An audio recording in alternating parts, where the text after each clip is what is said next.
What brought you here today? Bismillah ar-Rahman ar-Rahim. I came in today for the Al-Quds protest. That's an international protest that Imam Khomeini started about several decades ago. It happens the last Friday of every Ramadan. And I find it incumbent upon all Muslims throughout the world, non-Muslims, Christians, Jews, all people of conscience to show up to this protest, show you support for the resistance as well. Would you say that even after a year and a half of genocide has been going on, people have been protesting? Some people might argue that at this point protesting is not helpful. What do you think about that? Would you say that it is still important to come out here even after 1.5 years plus of killing and murder? Yeah, definitely. With the fact that the violence and the oppression is increasing so much more, we have to resist even more so to show our support.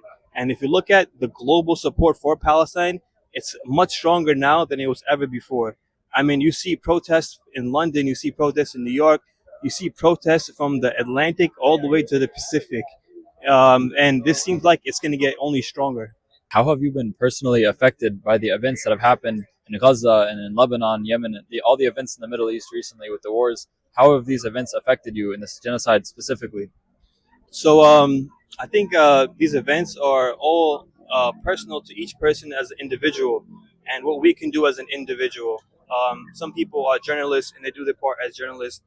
I'm a physician, and I went to Gaza during the war in February, and I plan to go to Lebanon in the next few weeks.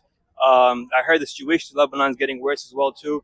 But regardless, we got to do our part. You know, as somebody who's a physician who takes care of people, who takes care of the weak, of the wounded, of the sick, it's something that's definitely important for me to give back to the world, to give back to the oppressed.